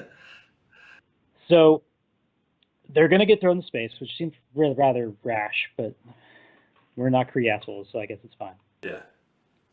And we get a good scene where they're scanning the Flurkin. It turns out the Flurkin is not a cat. They scan Samuel Jackson. He's not a threat.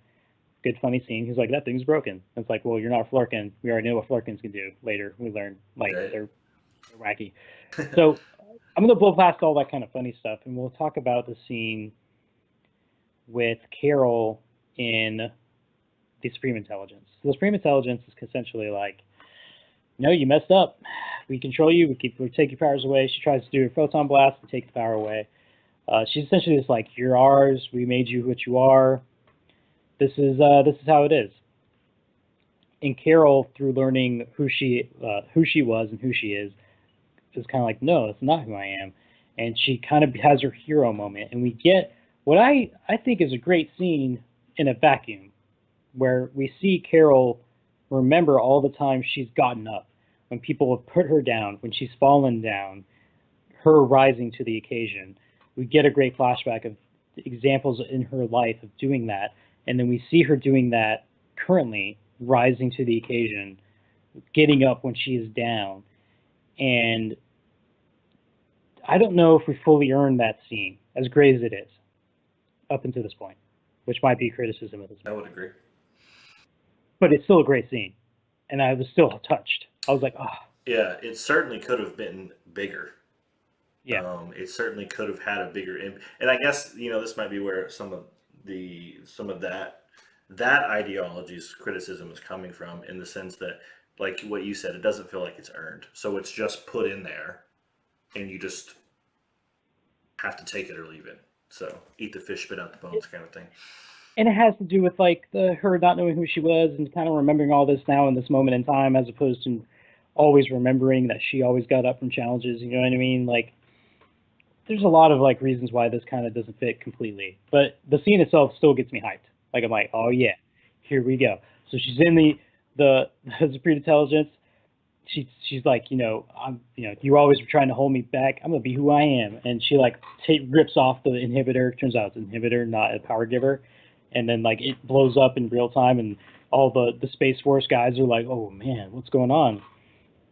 And she stands up and she goes full binary mode. Binary being who Carol Danvers becomes after Captain Marvel when Rogue steals her powers and she becomes this ultimate being. That's just what it's called. From what I heard people refer to it as, is binary. You don't need to, we don't need to get into it. But it's full glow, eyes glowing, just Yeah. looking awesome. She went Super Saiyan 1.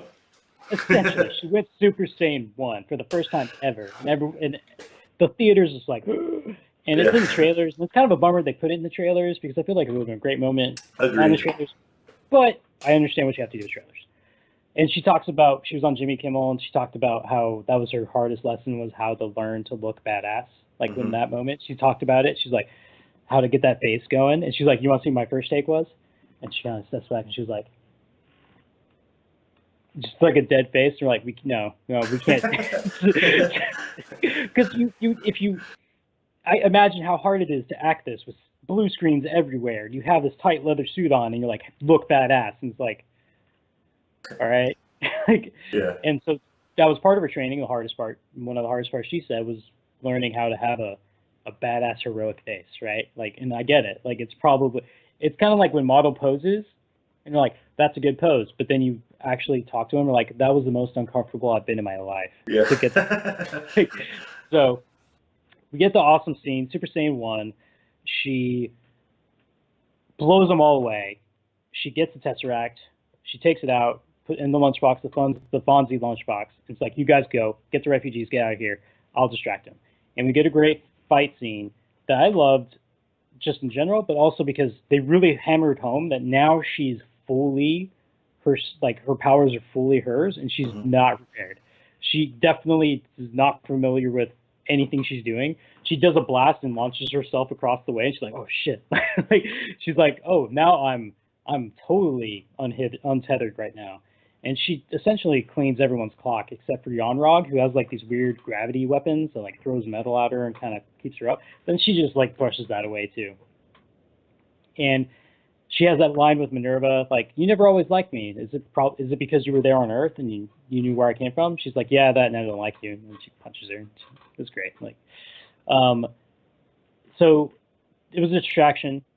We see Maria Lambro. She gets a really big hero moment where she takes out Minerva in a dogfight. Really cool. It was almost like Independence Day, the little firefight, dogfight. She takes her out and she's like, yeah, I'm cool. And then Yarnrog shoots her down. Captain Marvel went after them. She falls, full CGI to Earth, and then her eyes glow, and then she flies now. Like, she knows how to fly.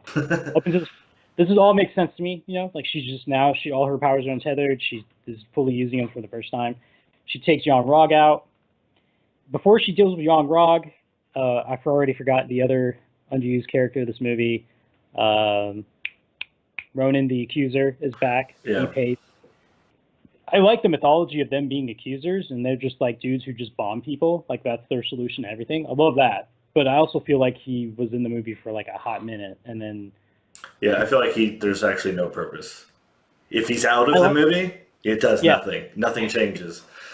If it was someone else, Bob the Accuser, and he it would have been just as fine. But it's still, I like him being there. I like him, his bad guy in Guardians. It still seems underused. Yeah. So they're dropping bombs on Earth because they heard Skrulls are here. Because Jude Law's character is like, bring in the bombs.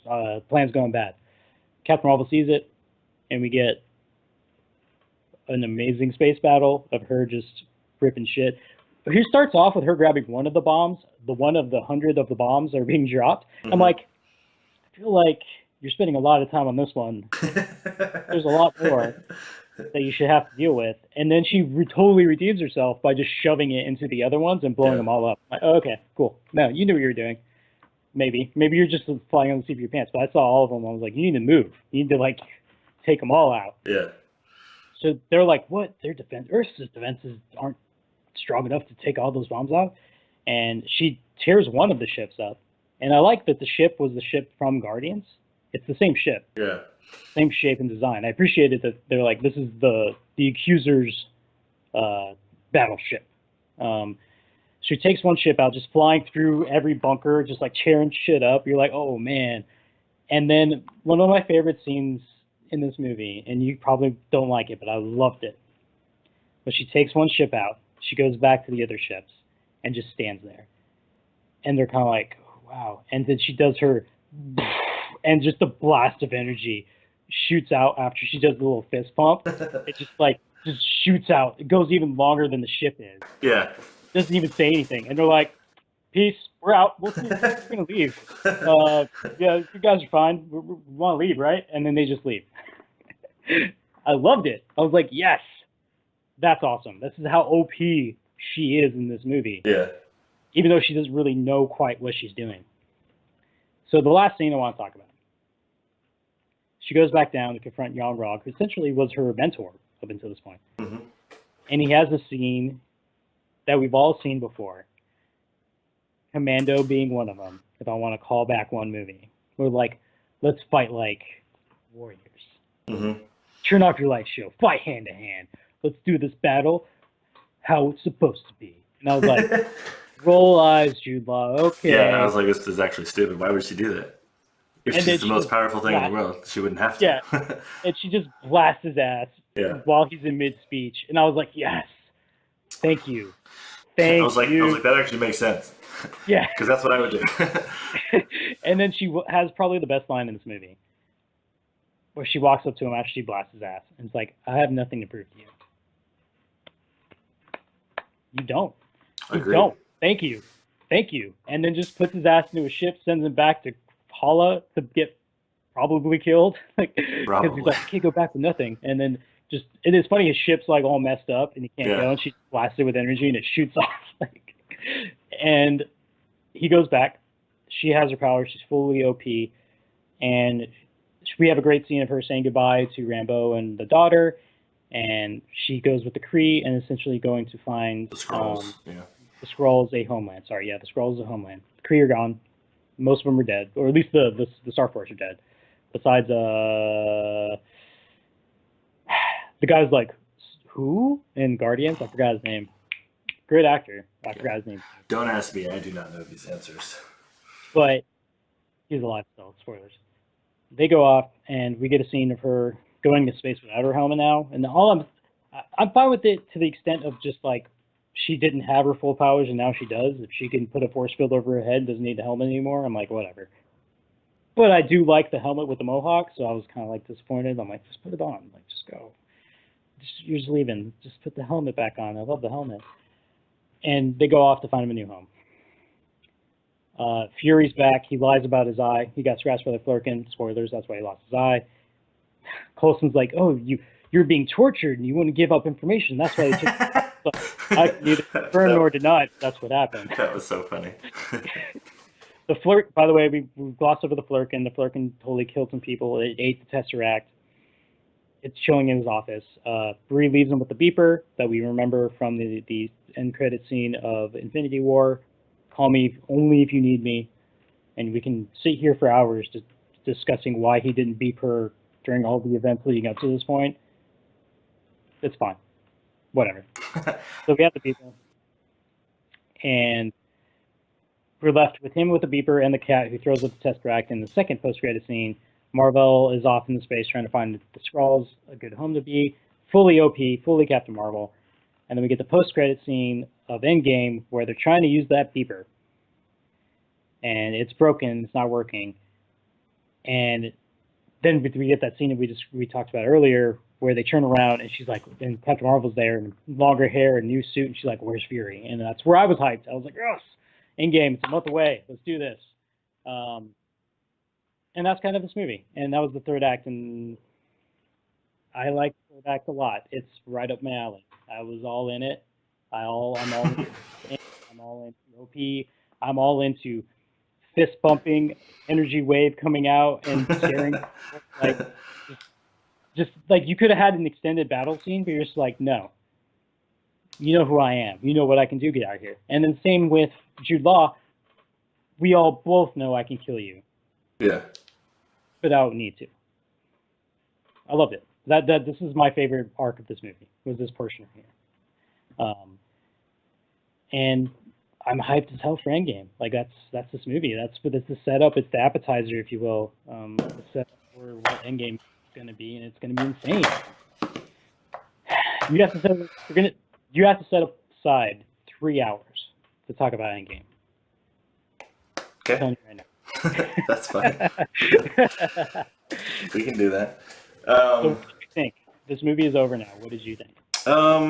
Ultimately, so when I went to go watch it, I did my absolute, I say my absolute best. I was really hoping that a lot of the criticisms were wrong. I felt like some of them were, but I certainly do not believe that all of them were. Certainly do not believe that all of them were. I feel like a lot of the criticisms were right. But I ultimately, the reason I have the 4-point rating system is so that other things can't go in and affect it, right? It is a system that is essentially, like I want to say black and white, it's kind of like outside my control. You will never see in any of my reviews or my discussions say that a hole over here is good writing because I liked it, and a hole over here is bad writing because I didn't like it. You know what I mean? Like, you can't, I will never be able to explain that away. I would never be able to contradict myself and be able to explain that away. If I contradict myself in any of my reviews or anything that I say, it should be a black and white. It should be, no, you said that this is bad writing. You said that, like, I often talk about convenience writing and how you write things to conveniently fit your narrative of the story and what you want to happen without explaining it, and it's just like happenstance, right? You will never hear me say ever that convenience writing is good writing, because I don't think that it is. But ultimately, after the first act, most of the movie was kind of like subpar to me. But if they just answered most of my questions, then it would be easier for me to say whether I did or did not like it. Right now, if I look at it from a technical standpoint, there's too many plot holes, there's too many unanswered questions. There's lots of stuff in the movie that doesn't need to be there. It just doesn't. Like, it